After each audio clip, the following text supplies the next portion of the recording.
Okay, so hello, my name is Quinn Griggs, and today I'm talking about something that hits really close to home for me.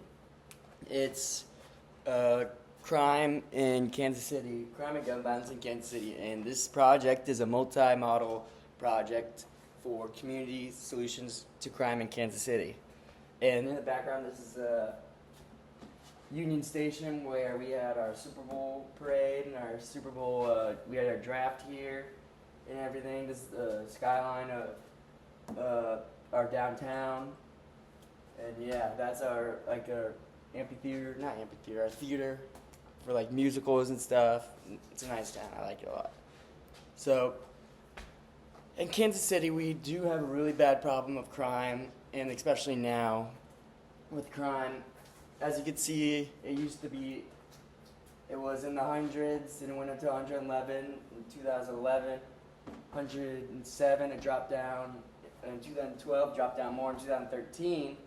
In 2014, we had a record low of 82, only 82 homicides. In 2014, went back up to 111, 2015, and it skyrocketed in 2016 to 131 homicides, and it went up another 20 homicides in 2017.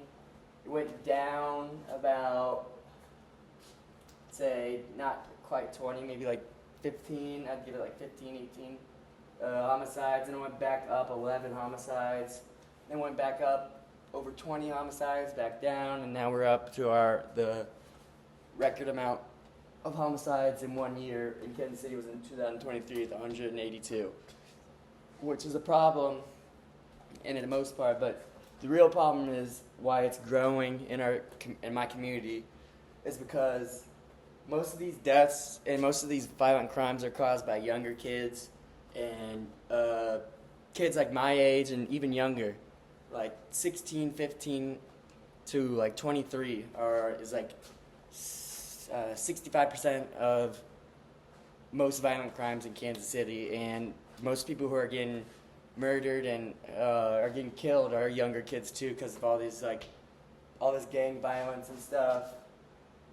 And yeah, so now let's talk about something that happened really close to me. So this is a picture of one of my friend's mom. My friend is right here, Adriana, and this is her mom right here, Miss Galvin. And this picture right here was at the Super Bowl parade where she tragically died by getting shot in the stomach by two guys who had an argument about something unrelated to the Super Bowl and unrelated to anyone else, but he took his anger out on other people and started shooting around. And the hard thing about this was both of her mom and her whole family went to my high school, so I know most of them. My mom knew Miss Galvin for a long time because she went to high school with her. And yeah, it was just a really tough time for our whole community at our high school and the whole community just around Kansas City metro. So that's tough. And then I had another friend that's dated Adriana that was tragically killed last summer in a drive-by shooting in downtown KC over a road rage incident, which took his life when he was only 21 years old, which is very sad and very young to die. Ways to make KC community a safer place for us. So some ways we can make KC a safer place is by getting more Crime Stoppers, having more tip like hotlines like for crimes that we don't know what happened. You can call like the police or Crime Stoppers, give them a tip on what happened. Sometimes they give you money, and sometimes they give you rewards like up to $1,000. Crime Stoppers do. I know the police do up to like a couple thousand for rewards if they have any information about a crime that happened, or if they know the suspect that was involved in the crime, and they can give them anything that could lead them to an arrest or anything.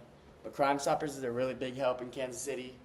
I know that most of my friends in neighborhoods have Crime Stoppers or something called Neighborhood Watch, which is a very big part in Kansas City. I know my street has a Neighborhood Watch, and my dad's the president of it, which we started Neighborhood Watch last year because my car was broken into and got stolen, but we did find it a week later, abandoned, and like taken apart and stripped for all of its parts.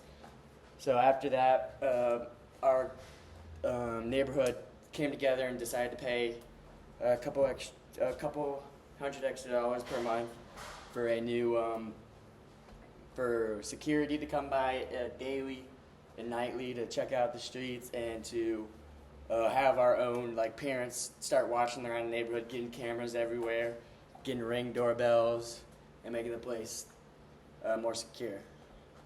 I did do a lot of research on this part, which I didn't know was true, but a neighborhood watch could reduce your crime. It could reduce crime in your area by 26%, which doesn't seem like a lot, but that's over a quarter of. It's over a quarter of 100%. So that's really good. But if you're in a really bad area where crime might not stop, then you got to rely on the cops and other people. Another great way, I didn't put it up on the screen, of getting safer is starting to connect with the police officer in the police department. If you start caring about the police department, they'll start caring about you. They'll start checking up on you. My parents have a ton of friends in the police department. They always check up on us. They check up on me. They call me all the time here to just check up on how I'm doing mentally wise, because I know college is a pretty hard place to be, just with all this crime up here in SEMO too. So,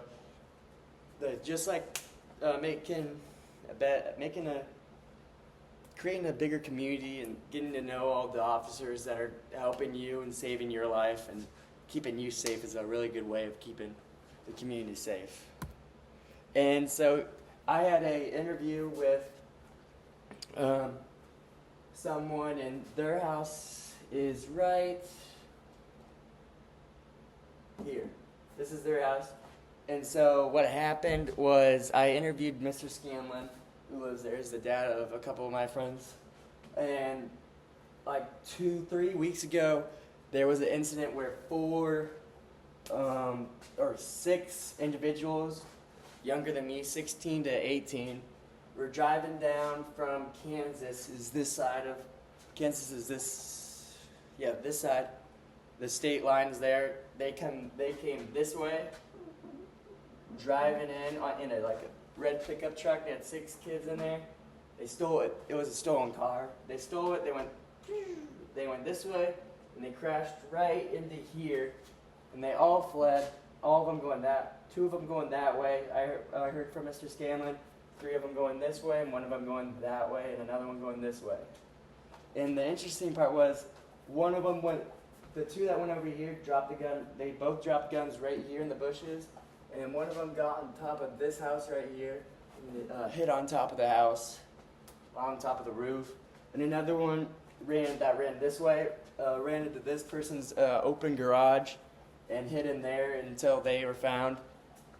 And 2 of the suspects got away. Both of them were said to be 17. And the ones that were caught were 16, 15, 18, and another 17-year-old, which is kind of crazy. But they did get the 2 guys that had the gun. They had those 2 guys. And there's helicopters and 35 police cars, is what I heard in the interview from Mr. Scanlon. And so that would be all, and this is what I hope I come back and have a safer place and it look like this in Kansas City. Thank you so much. Have a blessed day.